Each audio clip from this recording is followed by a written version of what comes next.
Hello and most welcome to all in our institution, Saraswati Shikshan Sadan, Convent Senior Secondary School, Rico Shri Ganganagar. Admission open for session 2020-21. Today I will teach you topic tropical evergreen, semi-evergreen, deciduous and thorn forest from chapter 5th Natural Vegetation of Geography.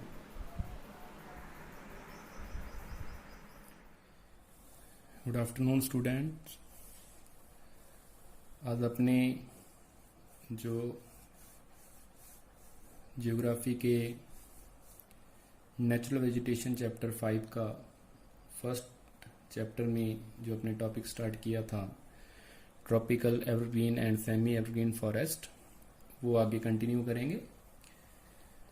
तो इससे पहले कल की class में अपने अब तक जो अपने स्टडी कर चुके हैं इस चैप्टर में, उसमें अपने एक तो डेफिनेशन पढ़ी जिसमें नेचुरल वेजिटेशन की डेफिनेशन आई और एक टाइप्स ऑफ फॉरेस्ट पढ़े। टाइप्स ऑफ फॉरेस्ट के साथ साथ अपने इसे मैप में भी स्टडी किया।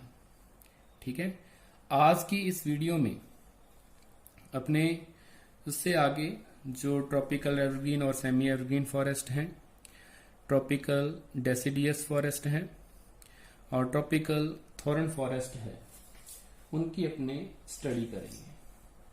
ठीक है, तो कुछ अपने रिवाइज कर लें जो अपने पिछले चैप्टर में पढ़ा था, तो उसमें पिछले लेक्चर में पढ़ा था सॉरी। तो उसमें नेचुरल वेजिटेशन की डेफिनेशन, नेचुरल वेजिटेशन की डेफिनेशन क्या होती है?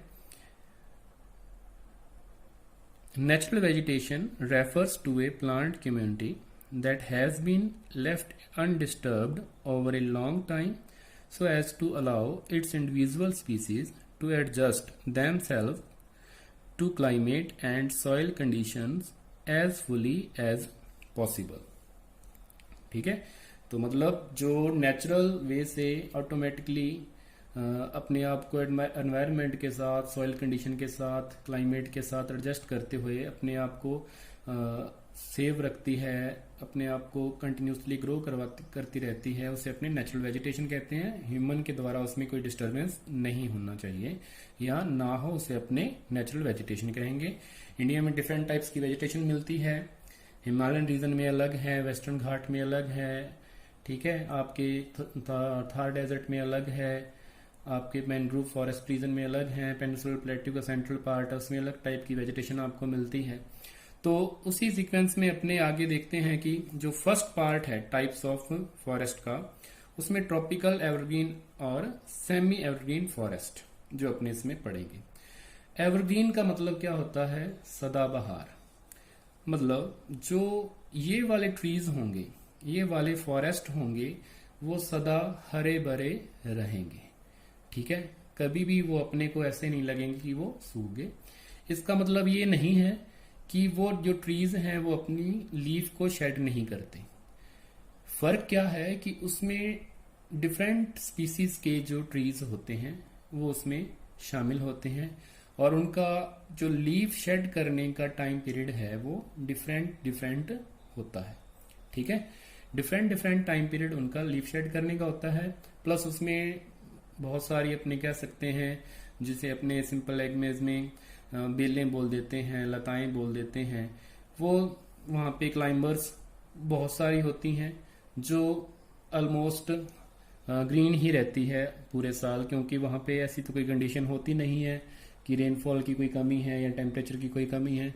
तो इस कंडीशन में आपको वहाँ पे एवरग्रीन फॉरेस्ट जो है वो मिलते हैं। ठीक है, और सेमी एवरग्रीन भी एवरग्रीन के जैसे ही होते हैं, वहाँ इन्हीं रीजन में मिलेंगे जिस रीजन में आपको एवरग्रीन फॉरेस्ट मिलेंगे। बस डिफरेंस थोड़ा सा इतना होगा कि वहां पे कंपैरेटिवली रेनफॉल थोड़ा सा लेस होगा या कम होगा, जिसे अपने कह सकते हैं। तो अपने बात करें ट्रॉपिकल एवरग्रीन और सेमी एवरग्रीन फॉरेस्ट में फर्स्ट इसके टॉपिक की, तो इसमें आ जाएगा क्लाइमेटिक कंडीशन। तो जो ट्रॉपिकल एवरग्रीन फॉरेस्ट हैं उसके लिए अपने को क्लाइमेटिक कंडीशन कैसी चाहिए? क्लाइमेटिक कंडीशन की अपने बात करें तो ट्रॉपिकल एवरग्रीन और सेमी एवरग्रीन फॉरेस्ट के लिए अपने को वार्म और ह्यूमिड जो क्लाइमेट है वो अपने को चाहिए होती है, या अपने ऐसे कहें कि ये जो ट्रीज हैं ये ऐसे एरियाज में फाउंड होते हैं जो एरियाज वार्म और ह्यूमिड क्लाइमेट टाइप की होते हैं।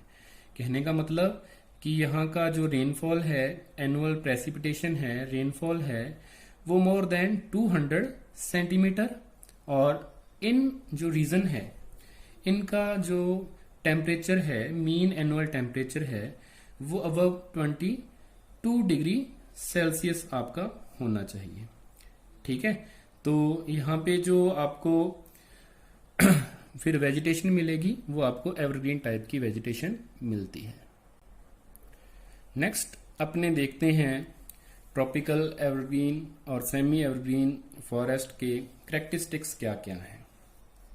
फर्स्ट इसके कैरेक्टरिस्टिक्स में अपने ये देखते हैं, well stratified with layers closer to ground and are covered with shrubs and creepers. Generally क्या होता है कि इसमें स्तर बने हुए होते हैं। ये जो एक इनका ऊपर वाला एक यहाँ प्रॉब्लम हो क्या होती है कि ये बहुत ज़्यादा डेंस होते हैं। रेनफॉल ज़्यादा होने की वजह से, टेम्परेचर ज़्यादा होने की वजह से ये बहुत ज़्यादा डेंस होते हैं।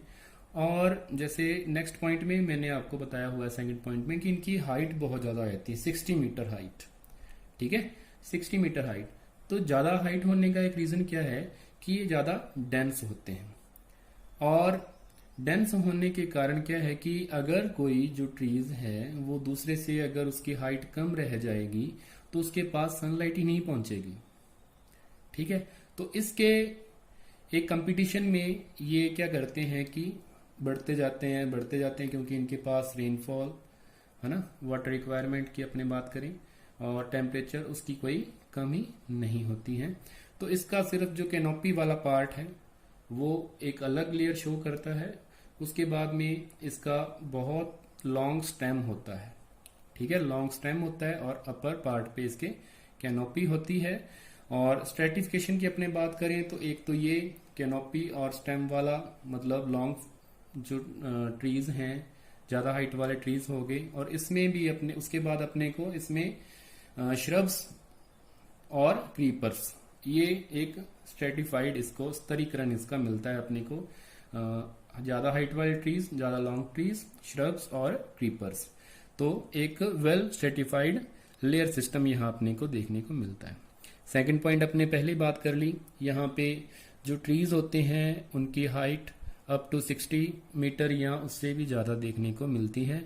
इसका रीजन मैंने आपको पहले बताया, जैसे कि यहाँ रेनफॉल टेम्परेचर ज्यादा होता है, वेजिटेशन बहुत ज्यादा डेंस होती है, और सनलाइट को लेने के कंपटीशन में, सनलाइट अब्जॉर्ब करने के कंपटीशन में ये अपनी हाइट को कंटिन्यूसली बढ़ाते रहते हैं। और हाइट बढ़ाने के लिए इनको जो सोर्स चाहिए होता है रेनफॉल और टेम्परेचर, उसकी कोई यहाँ पे कमी नहीं होती है।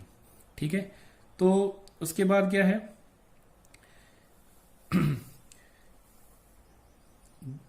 There is no definite time for trees to shed their leaves, flowering and fruition.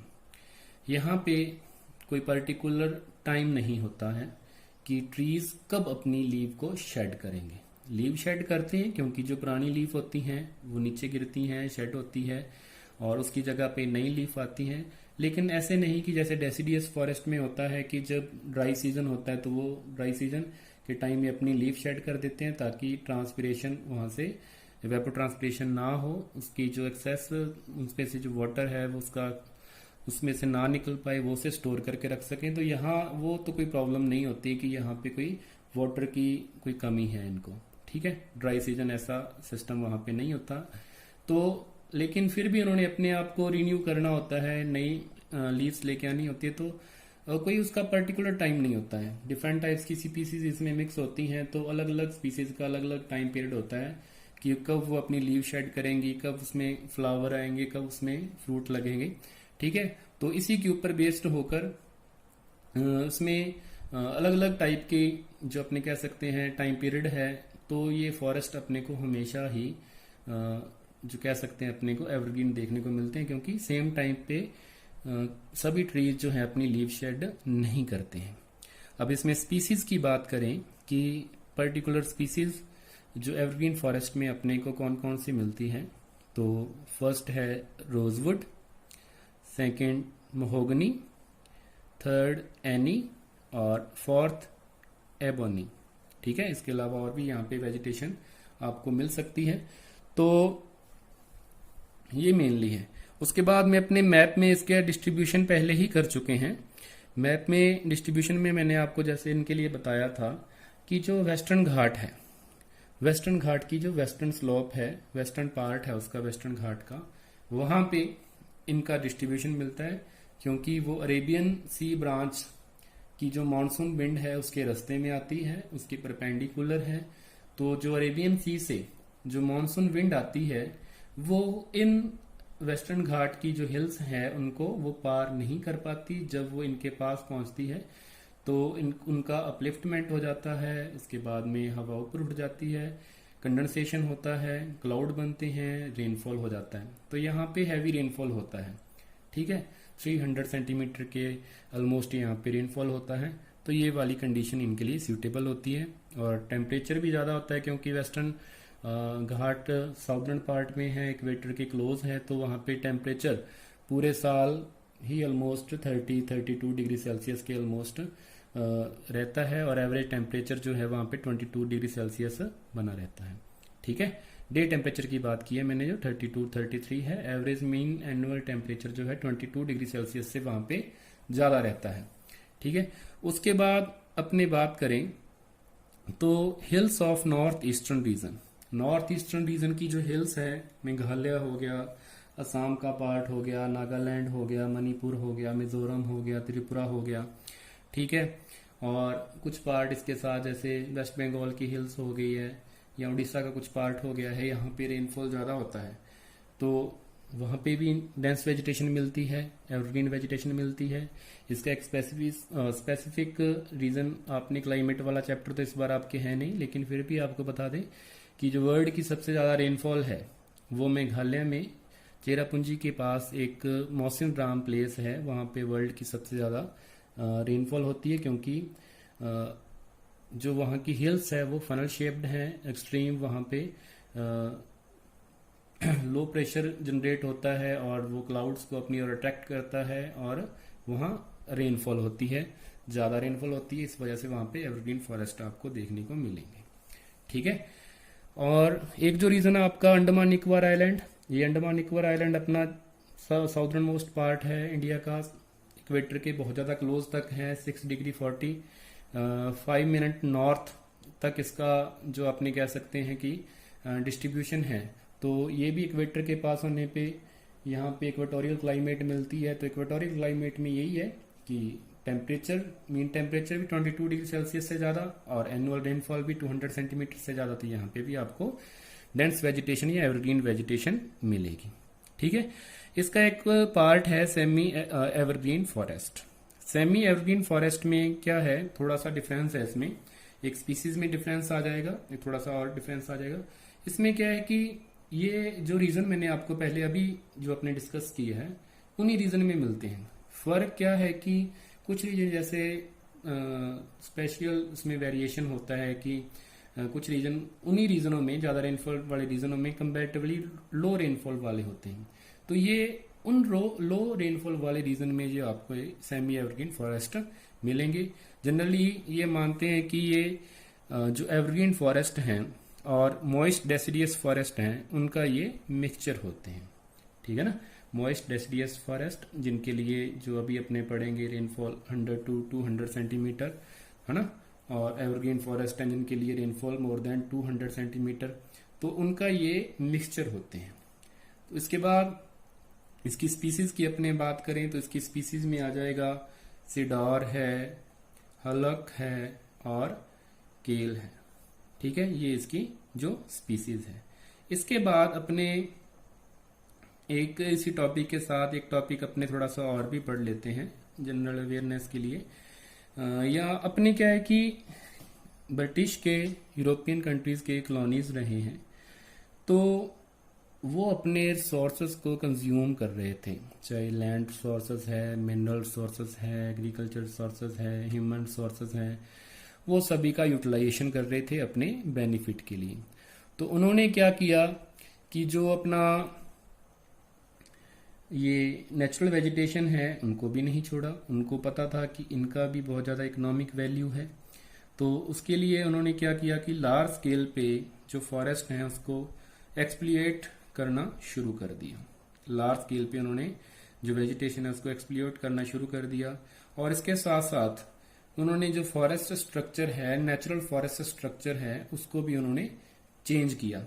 Change कैसे किया कि जैसे मान लो जो नेचुरल वेजिटेशन है ओक, गढ़वाल और कुमायूं हिमालय की, उसको रिप्लेस करके उन्होंने क्या कर दिया वहां पे चिर पाइन, जो कि कमर्शियल वैल्यूएबल हैं। कमर्शियल वैल्यूएबल का मतलब कि जो अपने रेलवे लाइन होते हैं उसमें जो नीचे लकड़ी के फट्टे लगे होते हैं उसको स्लीपर लगाने के लिए उनका यूज किया जाता था कमर्शियल वैल्यू के लिए। तो उन्होंने ओक को रिप्लेस करके वहां पे चिर पाइन के जो ट्रीज हैं वो लगा दिए। इसके साथ साथ उन्होंने जो जैसे असम रीजन है, नीलगिरी हिल्स रीजन है, ऐसे रीजन पे उन्होंने दार्जिलिंग रीजन है आपका वेस्ट बंगाल का, ऐसे रीजन से उन्होंने जो ट्रीज हैं उनको क्लियर करवाकर plantation agriculture, tea plantation agriculture जो है वो स्टार्ट करवाई। तो इससे भी ट्रीज को बहुत ज्यादा लॉस हुआ। ठीक है। और इसके साथ साथ ब्रिटिश लोग थे, टेम्परेट क्लाइमेट से आए हुए थे, उनको इंडिया की जो ट्रॉपिकल क्लाइमेट है वो ज़्यादा सूट नहीं करती थी, उनको ज़्यादा हीट या गर्मी का ज़्यादा फील होता था। तो इससे बचने के लिए वो जो टिम्बर है, लकड़ी है, उसके घर बनाते थे, क्योंकि ये हीट के इंसुलेटर होते हैं, हीट से मतलब बचाते हैं अपने को, जो टेम्परेचर है उसे कम कर देते हैं, तो उसका वो यूज करते थे। तो इसी तरह से उन्होंने जो फॉरेस्ट का अपने प्रोटेक्शनल यूज करना होता है कि मतलब अपने जितना अपने को मतलब रिक्वायर्ड होता है कि अपने उसके बिना चलते नहीं, उतना यूटिलाइजेशन करने के अलावा उन्होंने उसका क्या किया कि कमर्शियल यूज किया, मतलब एक्सेस यूज किया, और फॉरेस्ट का जो परसेंटेज शेयर है उसको वो कम करते गए। ठीक है। नेक्स्ट अपने जो टॉपिक पढ़ते हैं वो टॉपिक है अपना ट्रॉपिकल डेसिडियस फॉरेस्ट। जैसे मैंने आपको लास्ट लेक्चर में मैप में बताया था कि ये इंडिया के सबसे ज़्यादा जो एरिया है उसके ऊपर डिस्ट्रीब्यूशन है इनका डेसिडियस फॉरेस्ट का। तो इंडिया में क्योंकि मानसून क्लाइमेट है तो इनको भी, क्योंकि ये ज़्यादा रीजन में इंडिया के डिस्ट्रीब्यूट हैं, तो इसी वजह से इनको अपने मानसून फॉरेस्ट भी कह देते हैं, क्योंकि ये मानसून के अकॉर्डिंग भी है मेनली। क्योंकि मानसून का मतलब क्या होता है, मानसून का मतलब क्या होता है, ये एक विंड होती है, सीजनल रिवर्सल ऑफ विंड, मतलब 6 मंथ वो लैंड टू सी चलती है, 6 मंथ सी टू लैंड चलती है। तो उसी के अकॉर्डिंग जब 6 मंथ रेनफॉल हो रहा होता है या रेनफॉल का टाइम पीरियड होता है तब तक तो ये ग्रीन रहते हैं, और जब ड्राई सीजन आता है तो वो अपनी लीव को शेड कर देते हैं। इसी वजह से इनको अपने डेसिडियस फॉरेस्ट बोलते हैं। तो इनके लिए जो रेनफॉल है इनके लिए बिटवीन 70 टू 200 सेंटीमीटर, 70 से 200 सेंटीमीटर का रेनफॉल यहाँ पे होगा। वहां पे आपको ट्रॉपिकल डेसिडियस फॉरेस्ट मिलेंगे। ट्रॉपिकल वर्ड है तो जनरली वहां पे टेम्परेचर तो 22 डिग्री सेल्सियस के आसपास ही रहेगा या उससे ज्यादा ही रहेगा। बस इसका और उसका डिफरेंस क्या है, रेनफॉल का। रेनफॉल के डिफरेंस की ही वजह से ज्यादा रेनफॉल के कारण वो एवरग्रीन रहते हैं, और कंपैरेटिवली रेनफॉल लेस होने की वजह से, कम होने की वजह से ये डेसिडियस फॉरेस्ट हो जाते हैं। ठीक है। तो इन फॉरेस्ट को अपने अवेलेबिलिटी ऑफ वाटर के बेस पे टू टाइप्स में डिवाइड करते हैं। तो उसमें जो फर्स्ट पार्ट है वो पार्ट है आपका the moist deciduous forest. Moist deciduous जो फॉरेस्ट है, मॉइस्ट का मतलब आदर हो जाता है, नम हो जाता है, नम के लिए अपने यूज कर लेते हैं, नमी वाला, मतलब यहाँ पे जो दूसरा पार्ट है उसके कंपैरिजन में यहाँ रेनफॉल ज्यादा होगा। तो रेनफॉल की अपने बात करें, क्योंकि ये वाटर अवेलेबिलिटी के बेस पे अपने इनको डिवाइड किया, तो जो डिफरेंस होगा वो रेनफॉल का ही होगा। तो जो यहाँ रेनफॉल है वो बिटवीन 100 टू 200 सेंटीमीटर होती है। ठीक है। यहाँ रेनफॉल 100 टू 200 सेंटीमीटर होती है। और जनरली जो ये मॉइस्ट डेसिडियस फॉरेस्ट हैं वो आपको मिलेंगे north eastern state.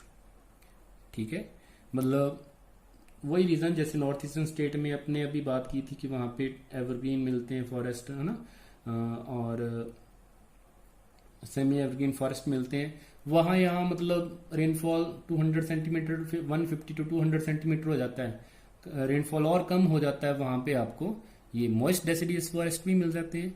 Foot hill of Himalaya, Himalaya के जो साथ साथ का रीजन है, नॉर्दर्न प्लेन वाला रीजन है आपका, वहां पे आपको क्या है कि ये डेसिडियस मॉइस्ट डेसिडियस फॉरेस्ट मिलेंगे। Eastern slope of western Ghat, western Ghat की जो वेस्टर्न स्लोप है उस पे तो अपने को क्या मिल रहे हैं, ट्रॉपिकल एवरग्रीन फॉरेस्ट। और जो उसकी ईस्टर्न स्लोप है वहां पे आपको ये मॉइस्ट डेसिडियस फॉरेस्ट मिलेंगे, क्योंकि वहां पे कंपैरेटिवली रेनफॉल कम हो जाता है, क्योंकि जैसे ही हिल को क्रॉस करके विंड दूसरी साइड आती है तो वो गर्म हो जाती है, वहां पे उतना रेनफॉल नहीं होता जितना रेनफॉल वेस्टर्न पार्ट पे होता है वेस्टर्न घाट के। स्पीसीज इसमें जो है वो है टीक है, साल है, शीशम है, हुर्रा है, महुआ है, आंवला है, सेमल है, कुसुम है और सैंडलवुड है। नेक्स्ट है आपका ड्राई डेसिडियस फॉरेस्ट। इसमें रेनफॉल कम हो जाता है क्योंकि यहाँ वर्ड ड्राई आ जाता है, तो रेनफॉल यहाँ रहता है 70 to 100 centimetre, between 70 to 100 centimetre.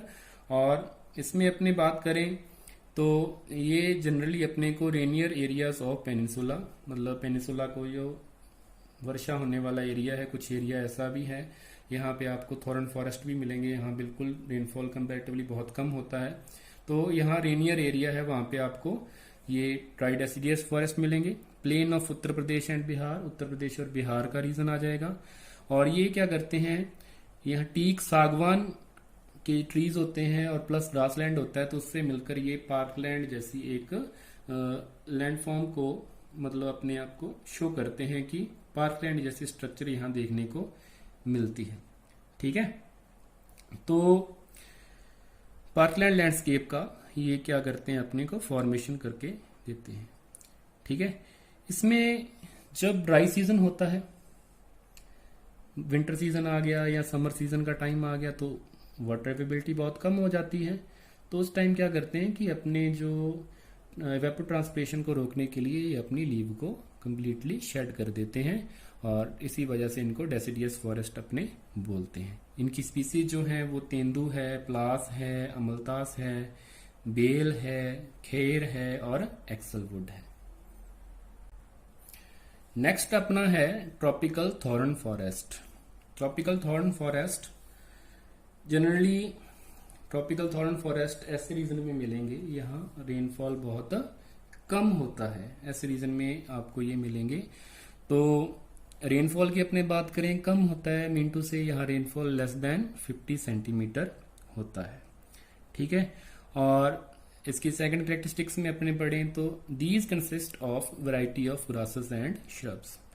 झाड़ियां और घासें कम रेनफॉल होने की वजह से ये इसके कैरेक्टरिस्टिक्स फीचर हो जाता है, क्योंकि रेनफॉल कम है तो यहाँ पे बड़े ट्रीज मिलना डिफिकल्ट हो जाता है। छोटे ट्रीज हैं, श्रब्स हैं या ग्रासेस वो अपने को मिलेगी।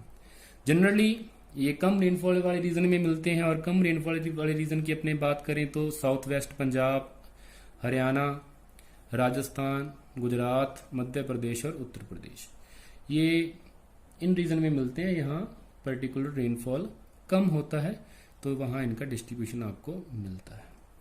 और जनरली इसमें क्या होता है कि जो प्लांट होते हैं वो most of the time period क्या होते हैं, साल के टाइम पीरियड में वो अपने लीफलेस ही रहते हैं, क्योंकि इनको प्रॉपर वाटर जो इनकी रिक्वायरमेंट है वो फुलफिल नहीं होती। तो अपने आप को सेव रखने के लिए, अपनी लाइफ को सेव रखने के लिए अपने अंदर जो वाटर है उसे स्टोर करके रखते हैं। और या तो इनमें लीफ होती नहीं है, होती है तो शेड करके रखते हैं, और या इनकी जो लीफ है वो बहुत छोटी या स्पाइन में कन्वर्ट हो जाती हैं। और भी कैरेक्टरिस्टिक्स इसमें होते हैं, जैसे इनकी जो रूट है वो ज्यादा लंबी होती है, इनकी जो बार्क है वो ज्यादा थिक होती है, ताकि जो इसका स्टेम है, तना है, उससे इवेपोरेशन ना हो पाए। तो मतलब ये अपने आप को जो क्लाइमेटिकली वेरिएबल होते हैं, डिफरेंट कंडीशन होती हैं, उसके साथ अपने आप को एडजस्ट कर लेते हैं। इसकी स्पीसीज की अपने बात करें तो यहाँ बबूल है, बेर है, वाइल्ड डेट पाम है, खेर है, नीम है, खेजड़ी है और प्लास अपने को मिलती है। ठीक है, तो ये आपके टॉपिक हो गए। तो इससे जो नेक्स्ट टॉपिक है वो अपने नेक्स्ट क्लास में करेंगे। ठीक है, थैंक यू।